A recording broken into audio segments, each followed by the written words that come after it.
네, 원장님 그러면 교정 치료의 과정에 대해서 네. 전체적으로 설명드리면 처음에 우선 진단을 해서 전체적인 계획을 세우고 레벨링이라고 해서 전체적인 치아를 쭉 가지런하게 한 뒤에 그런 다음에 스페이싱 관리라고 해서 공간을 이제 닫아주는 역할을 하고 이 과정이 보통 1년 정도 이렇게 걸린다고 그냥 대충 보시면 되고 심한 정도에 따라서 기간이 왔다 갔다 한다고 보시면 됩니다. 그리고 마지막에 피니싱이라고 해서 마무리 유지장치 붙이고 마무리 관리를 하는 것이 있는데 그거는 한 보통 석 달 안에는 끝나기 때문에 교정이 다 끝난 다음에 다시 재발하진 않는지 체크하는 과정에서 이렇게 한 4단계 정도 지나간다고 볼 수 있습니다.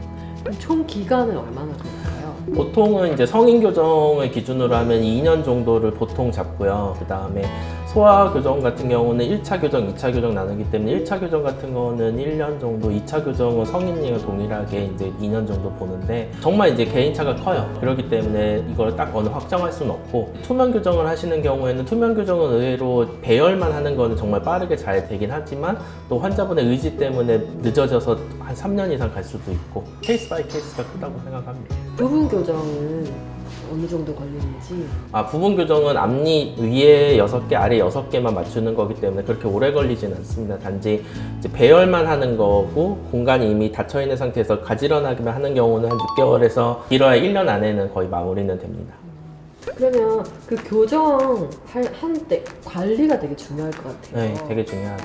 우선은 교정을 하면 아프세요, 분명히. 이제 새로 철사가 바뀔 때마다 통증이 심하게 느껴지시고 치아가 이동하는 통증은 생각보다 크거든요. 근데 3, 4일 정도 지나면은 또 자리가 잡히면서 통증이 떨어지니까 감수하셔야 되는 부분이 있고 중요한 거는 입안에 교정 장치가 붙어 있는 상황에서는 끈적이는 거나 뭔가 뜨거운 거 그리고 자극적인 거 했을 때 교정 장치가 떨어지는 일이 민번하기 때문에 그런 것들은 좀 피해 주시고 가급적이면 부드러운 거 그리고 식습관 관리도 같이 병행해서 해주시면 건강에 더 좋을 거라고 생각을 합니다. 중간에 교정 장치가 있는 경우에서는 양치질을 하기가 되게 어렵거든요. 그래서 교정 장치를 붙이고 나서 보통 양치질 하듯이 양치질을 하면은 장치 주변으로 치석이 많이 쌓이고 충치가 생기는 경우가 되게 빈번합니다. 그래서 꼭 교정용 칫솔을 가지고 장치 앞뒤 주변을 꼼꼼히 닦아주는 게 중요합니다. 많이 놓치시는 경우가 많은데 다른 분들보다 교정 장치를 끼신 분들은 더 구강 관리에 신경을 써주셔야 된다 생각을 합니다.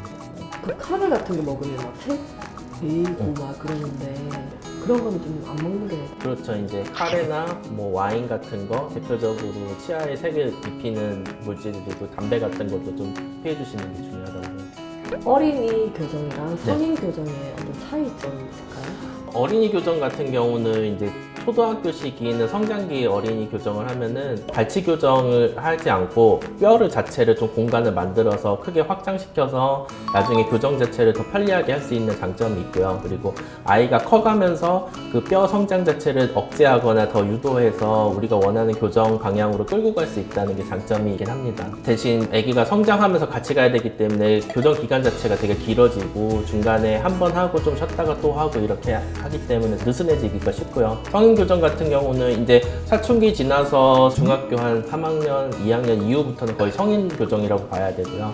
성장이 완료된 상태에서 그 있는 공간에서 치아를 맞춰서 배열한다 이런 개념이기 때문에 시간 자체는 이제 계획된 대로 거의 흘러갈 수 있지만 부득이하게 공간이 없을 경우에는 발치 교정을 해야 된다는 단점이 있습니다. 조금 덜 아픈 장치 혹시 그런 게 있나요? 덜 아픈 거는 이제 치아가 얼마만큼 이동하냐에 따라서 개개인차가 있긴 하지만 와이어를 붙여서 하는 장치 같은 건 통증 조절하기는 좀 힘들어요. 하지만 투명 교정 장치 좀 장점은 말 그대로 이 장치 자체를 컴퓨터로 디자인해서 하는 거기 때문에 제가 힘을 주려고 하는 거를 나중에 주겠다 하고 좀 늦추거나 아니면 더 넣거나 이렇게 조절이 가능하거든요. 그래서 정도가 심하다고 하거나 통증이 너무 극하다고 하면은 투명 교정 장치를 이용해서 그 부분을 빼고 나머지 거 먼저 교정을 한다던가 이런 것도 가능하긴 합니다. 그럼 초기에 특별히 조심해야 될 부분들이 있는지. 처음에 이제 교정 장치를 붙이면 대부분 심한 통증을 많이 느끼시거든요. 그리고 입안에 뭐가 생겼기 때문에 입술이나 볼에 상처를 많이 입으시는데 밖에 왁스 같은 거를 붙여서 그게 좀 덜 닿게 해드릴 수 있으니까 좀 불편하시면 바로 치과에 오셔서 치료를 받으시는 게 중요하고 그런 이유에서 교정은 좀 가까운 치과에서 내가 빠르게 다녀갈 수 있는 곳에서 하는 것이 맞다고 생각을 합니다.